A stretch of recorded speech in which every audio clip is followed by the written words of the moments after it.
सुप्रभात बच्चों आज हम कक्षा 8वीं के पाठ 14 का अध्ययन करेंगे जिसका नाम है बहू की विदा। तो बच्चों इससे पहले हमने ज्ञान सागर से पाठ पढ़ा। आज हम अभ्यास सागर से व्याकरणिक कार्य करते हैं। आज का पाठ का व्याकरणिक कार्य है रचना के आधार पर वाक्य के भेद। तो बच्चों आज हम इस पाठ के माध्यम से पढ़ेंगे कि रचना के आधार पर वाक्य के कितने भेद होते हैं।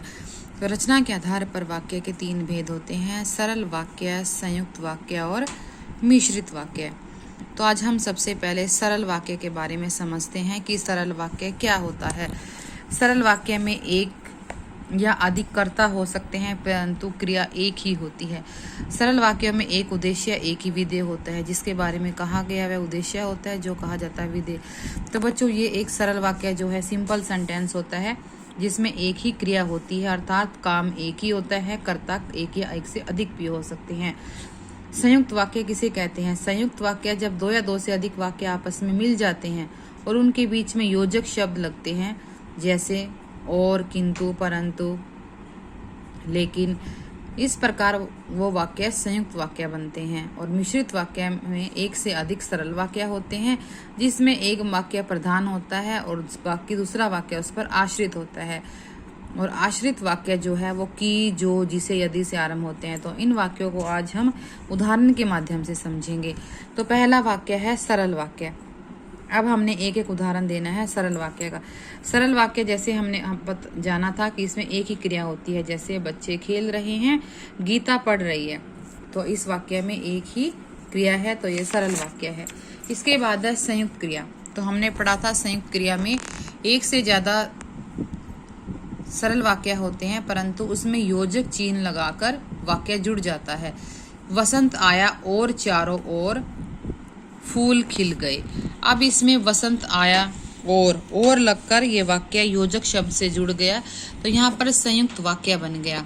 राम बीमार है इसलिए स्कूल नहीं गया। अब यहाँ पे इसलिए हमने लगा दिया, 2 वाक्य को जोड़ दिया, राम बीमार है, राम स्कूल नहीं गया। तो इन 2 वाक्यों को हमने और इसलिए लगाकर जोड़ दिया, तो इसलिए से ये संयुक्त वाक्य बन गया। अब हमने लिखना है मिश्रित वाक्य। मिश्रित वाक्य वो होता है जिसमें एक वाक्य प्रधान होता है, दूसरा उस पर आश्रित होता है। मेरी वो घड़ी गुम हो गई जो पिताजी ने मुझे जन्मदिन पर दी थी। मेरी वो घड़ी गुम हो गई यहाँ पे प्रधान वाक्य है। इसके बाद ये वाक्य दूसरा वाक्य था, जो पिताजी ने मुझे जन्मदिन पर दी थी। तो ये वाक्य क्या है? आश्रित वाक्य। अब हम इसमें से उद्देश्य और विधेय छांटेंगे। तो उद्देश्य और विधेय बेटा वो होते हैं, उद्देश्य वो होते हैं वाक्य में जिसके बारे में कहा जाता है, और विधेय वो होता है जिसके बारे में जो कुछ कहा जाता है। अब यहाँ पर पहला वाक्य है गोरी आ रही है। अब गोरी के बारे में बात की गई है, तो गोरी है उद्देश्य और आ रही है विधेय। सब एक ही धातु के बने हैं। अब यहाँ पर सब के बारे में बात हो गई है, सब बोलेंगे उद्देश्य, और एक ही धातु के बने हैं विधेय। मेरा फैसला आखिरी है। अब बात मेरे फैसले की आ गई है, तो उद्देश्य क्या हो गया? मेरा फैसला, और विधेय क्या है? आखिरी है। मेरी गाड़ी का समय हो रहा है। अब बात आ गई मेरी गाड़ी के समय की, तो मेरी गाड़ी का समय है उद्देश्य, हो रहा है विधेय। मुझे रुपए नहीं चाहिए। मुझे उद्देश्य, रुपए नहीं चाहिए विधेय। तो उद्देश्य वो होता है जिसके बारे में बात की जाती है, और विधेय होता है जो बात यहाँ पर कही जाती है। इसके बाद है नीचे दिए गए 2 वाक्यों को मिलाकर संयुक्त वाक्य बनाइए। अब हमारे पास 2 वाक्य है, इसका हमने संयुक्त वाक्य बना देना है। आपको पता है संयुक्त वाक्य योजक शब्द जो लगकर ही बनता है। सोहन घर आया, उसने खाना खाया। अब इसका संयुक्त वाक्य क्या बनाएंगे? सोहन घर आया और उसने खाना खाया। अब यहाँ पर और लगाकर ये संयुक्त वाक्य बन गया। आप मिठाई खाएंगे, आप नमकीन खाएंगे। आप मिठाई खाएंगे या नमकीन, ये या लगाकर यहाँ पर संयुक्त वाक्य बन गया। वह दौड़ना चाहता था, उसके पैर में चोट लगी हुई थी। वह दौड़ना चाहता था परंतु उसके पैर में चोट लग गई थी। बारिश हो रही थी, मेरे कपड़े भीग गए। बारिश हो रही थी इसलिए मेरे कपड़े भीग गए। यहाँ पर इसलिए लगाकर इसको संयुक्त वाक्य बनाया गया है। वह मुझे नहीं जानता, मैं उसे नहीं जानता। वह मुझे नहीं जानता और ना मैं उसे, कि ना मैं उसे जानता हूँ ना वह मुझे जानता है। तो और लगाकर ये संयुक्त वाक्य बन गया।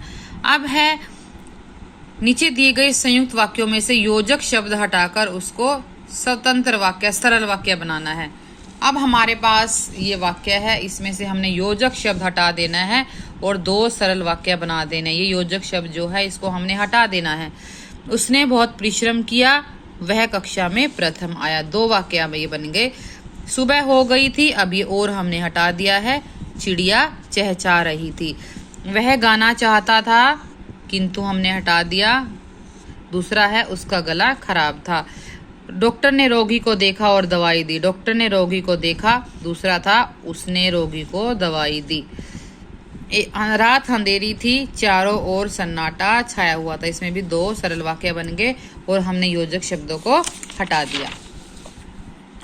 अब है हमारे पास नीचे दिए गए मिश्र वाक्यों में से उदाहरण के अनुसार प्रधान वाक्य और आश्रित वाक्य छांटिए।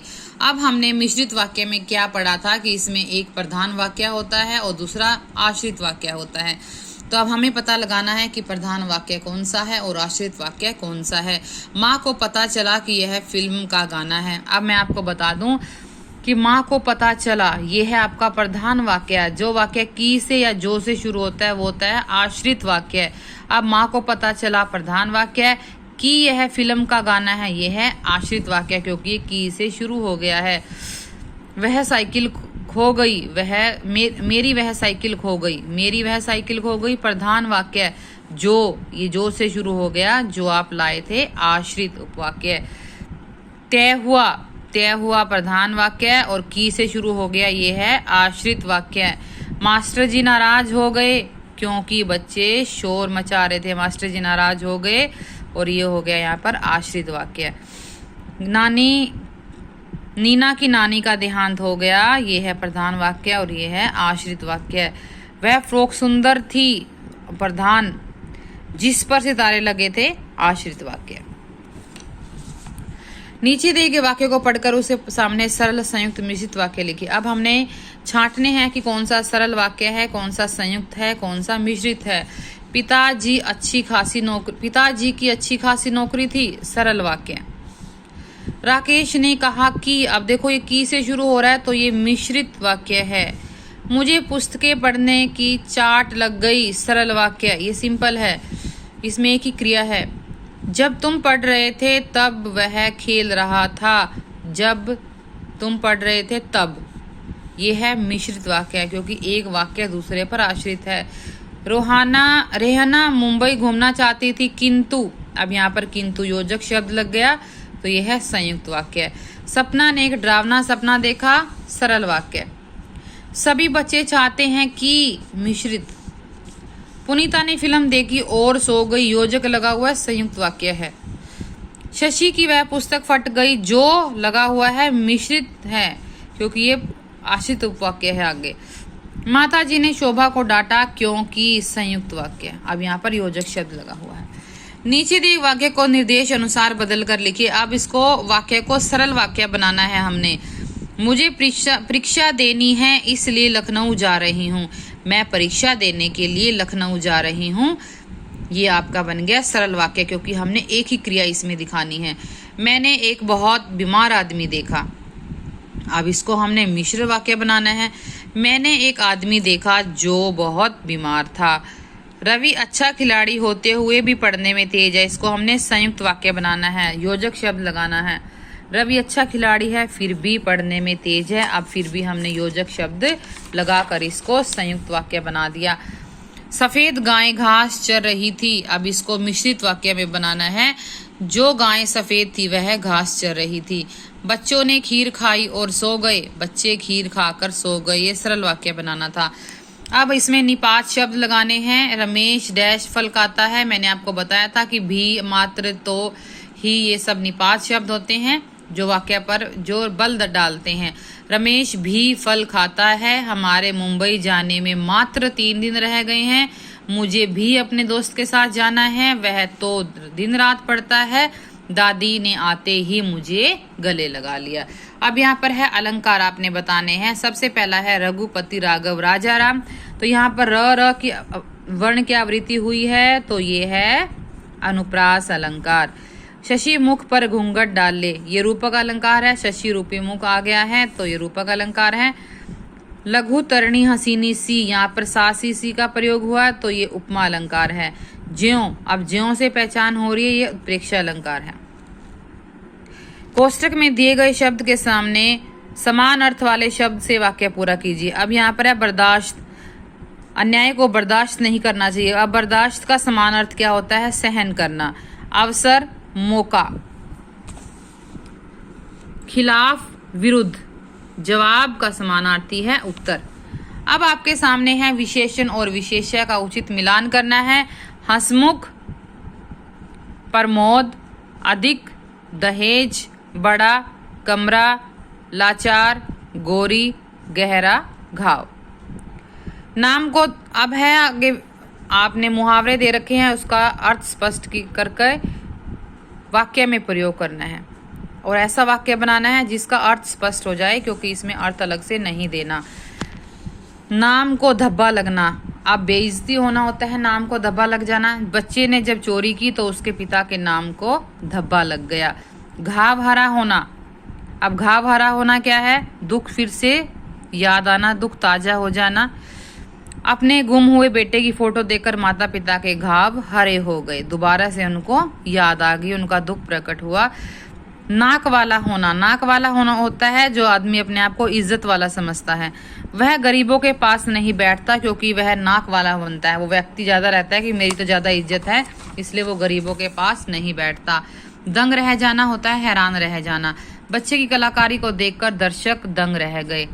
तिल का ताड़ बनाना होता है बात को बढ़ाना, बहुत ज्यादा बढ़ाना। यदि उसने तिल का ताड़ न बनाया होता तो बात आगे ना बढ़ती। आंखें खुलना, आंखें खुलना का मतलब है कि सच्चाई का पता लगना या होश में आना। 12वीं में जब बच्चा फेल हो गया तो उसकी आंखें खुल गई, उसको सच का पता लग गया कि वो कितना पढ़ता था। अब है हमारे सामने दहेज प्रथा एक सामाजिक कुरीति। तो ये बच्चों आपने स्वयं लिखना है, अनुच्छेद लिखना है दहेज प्रथा के ऊपर कि दहेज प्रथा किस प्रकार एक पूरे समाज के लिए गलत है, किस प्रकार पूरे समाज में वो फैल रही है और इसको किस प्रकार रोका जा सकता है, इसके ऊपर एक अनुच्छेद लिखना है। धन्यवाद।